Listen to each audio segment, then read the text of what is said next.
अस्सलाम वालेकुम, welcome to रेज़न aura. और आज हम रेज़न फॉर बिगनर्स की सीरीज़ की पहली एपिसोड लेके आए हैं। इसमें हम बात करेंगे रेज़न मटेरियल की कि अगर आप रेज़न का काम शुरू करना चाहते हैं या अपने शौक़ के लिए सीख रहे हैं तो आपको किस मटेरियल की ज़रूरत होगी।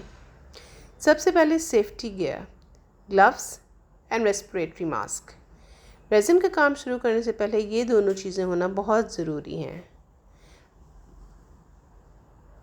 चूँकि रेज़न एक केमिकल है और इसके वेपर से आपको नुकसान पहुंच सकता है, इसलिए इस रेस्पिरेटरी मास्क का पहनना बहुत ज़रूरी है।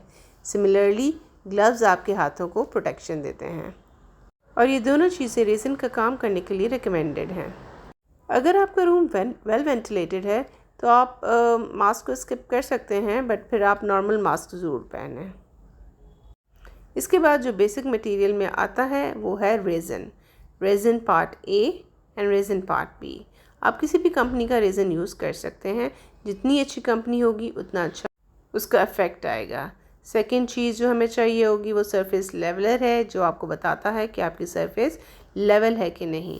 अगर सरफेस लेवल नहीं होगी तो चूँकि ये लिक्विड है तो ये जिस तरफ भी आपका मोल्ड टिल्ट होगा ये उस तरफ ज़्यादा चला जाएगा और एक साइड से थिक और एक साइड से थिन हो जाएगा, जो आपके प्रोडक्ट को ख़राब कर देगा।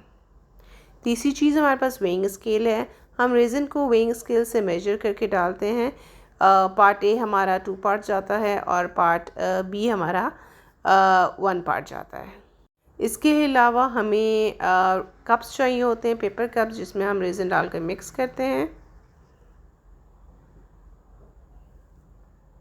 स्टिक्स चाहिए होती हैं जो रेज़न की मिक्सिंग में हमें हेल्प करती हैं।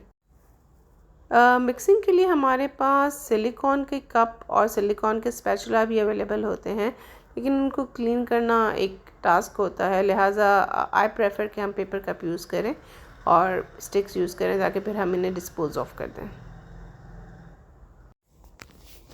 तो ये वो बेसिक सामान है जो हमें चाहिए होता है। ये देखिए, ये रेज़न का स्पैचुला जो है, सिलिकॉन स्पैचुला। इसके बाद हमें रेज़न को कलर करने के लिए डिफरेंट किस्म के कलर्स चाहिए होते हैं, जिसमें माइका पाउडर्स आते हैं, अल्कोहल इंक्स आती हैं और पिगमेंट पेस्ट आते हैं।